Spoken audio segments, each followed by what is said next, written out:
is up? Hope you guys are having a wonderful day. Back with some more OG Resident Evil 4. And I wanted to make a video starting with this one where I highlight and talk about some very important moments that changed me as a gamer forever. We all have moments that just stand out in our mind and stick with us no matter how old we get. And this is definitely one I've always wanted to do. So sit back and relax as I try to, I try and sort of fail, but I will describe it to you, but I tried to reimagine and redo this moment that happened to me when I played the original Resident Evil 4. So this is just me trying to put you in my brain of how I interpret this stuff happening and how eventually this whole moment resonated with me and stuck with me for all these years. So without further ado, let's get right into it. It's 2005. I'm playing this game, Resident Evil 4. It's been about 5-10 minutes. I'm starting to get used to the combat. I've fought a few enemies. I go into this village, and all of a sudden, as I look in there, you start to see a bunch of villagers. I'm thinking, oh god, there's a lot more than the one or two or three at the very beginning that I've played. And unfortunately, one of my allies is set on fire. Not only that, but everyone's just going about it like just another day in the neighborhood. But I'm just thinking, damn, I'm going to have enough ammunition for this. And not to mention, I really haven't played a lot of survival horror games. This might be my second overall, my first being Dino Crisis, and that was a few years ago. So I'm still trying to get used to movement, because survival horror games don't ever give you a fluent movement. I can't jump my way out of it, but as everyone starts to converge, all of a sudden I sort of think, oh shit, I got pitchforks after me, everyone's trying to get me. I got a gun, but hey, they can throw stuff, and even they're hitting me. And just out of pure terror, I'm wondering, oh my god, how in the hell am I going to do that? I failed with the kick there, but I do get in with the follow-up. And all of a sudden, more villagers start coming.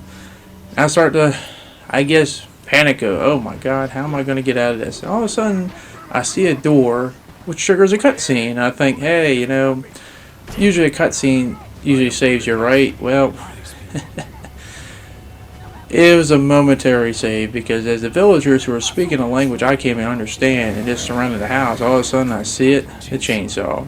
As soon as that chainsaw wraps up, I'm thinking, oh my god, I'm between a rock and a hard place, and they're busting with ladders. There's so many of them. How in the hell am I going to do this with a pistol? And I can push the shelves to, I guess, sort of block them out for a little while, but they're banging on it, and I know it's going to not take too long for them to get in. I'm picking up ammunition. I'm trying to run through like a madman to get as much stuff as I can. While I do like money, at this point I just need stuff that can kill, and I'm sort of safe as I see a shotgun in here as well as a grenade, and you can never say no to a shotgun. And I see some shotgun ammunition, and I see that they're trying to push the ladder down, so I throw it down, right back at them. I'm sort of panicking. They're busting through the window. I decided, hey, might as well try out this shotgun, right? Why not? Blast them out. I'm just running. I'm panicking. I'm trying to do whatever I can. I'm just, at this point, just absolutely in fight or flight mode. And I'm on top of this house, and all of a sudden, before it's too late, bam! And I'm dead. I tried to do it as best I can what was going through my mind, but this moment right here absolutely changed me forever in games. This absolute gem of a moment. Now, I tried to recreate what had actually happened to me, because it wasn't just I just got my head chopped off. The first time I ever died, it died right in around that moment on that roof. And when I got my head chainsawed off, the head didn't just disappear. Sometimes you see it, but my head actually rolled and got stuck on the edge of the roof and just kept rolling and rolling and rolling as the "You Are Dead" screen popped up. And it absolutely changed me forever. Now, I tried to recreate this so many times with the head, I just could not do it. No matter how hard I tried, no matter how many times poor Leon was getting decapitated, I just could not do it. It just didn't matter, and I was starting to feel real bad for Leon after a while, but I tried to recreate that head roll, because that whole thing, not just the blood shooting out of me and then the whole chainsaw, but the closest I did get to is right here where the head sort of slid, as you see in the top left corner, but it wasn't the effect it was when I first did it. I don't know if it was a 1 in a million chance right there, but that head seeing it rolling on the side as if there was like a gutter there, just rolling as I'm seeing this for the first time. And I'm just thinking, what in the, this is like the first 10 minutes of the game. How in the world am I going, what's the rest of the game going to be like? This moment forever just resonated with me and just stay with me for as long as I can live. It's just one of those things that, like, understand me personally. I hadn't played a lot of games like this. As I said, this is probably at this point the second survival horror game I ever played. The first was being Dino Crisis. Most of my games were platformer games. I had a little bit of JRPG mixed in there, but I didn't play games like this. And just hearing all the good things back in 2005 about this game, I decided, hey, why not?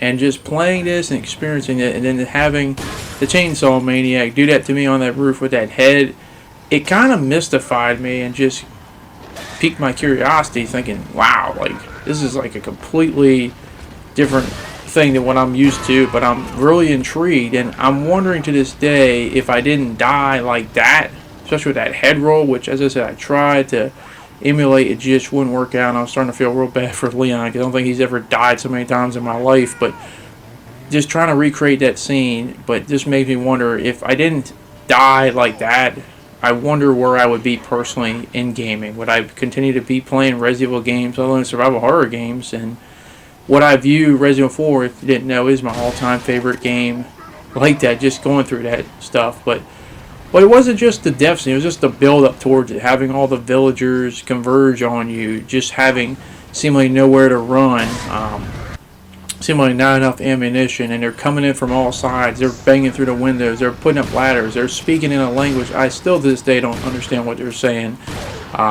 It's just moments like that that just really build up to the eventual death, and for that, it's a moment that changed me forever in gaming. It ultimately was the beginning of what would become my love for the franchise, but just survival horror games as a whole.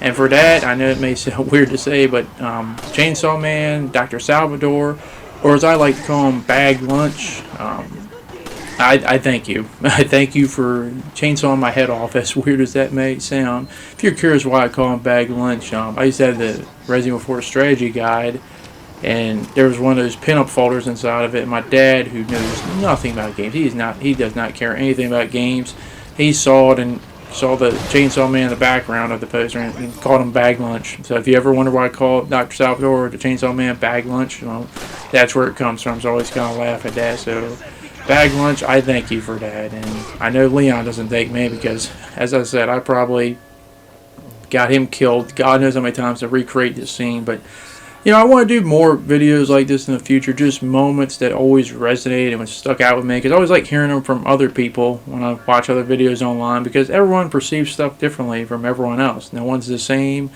and I always like to hear like what made a certain scene work for somebody, why is it so iconic to that person. It's always interesting to me, so hopefully you can see more videos of this from me in the future. But that is going to be it. Hopefully you did enjoy this video, and hopefully I can see you guys back in the next video. Let me know what iconic moments resonate with you, not just for this game, but other games in general, and let me know down in the comment section below. But hopefully I can see you guys later. Take care and peace.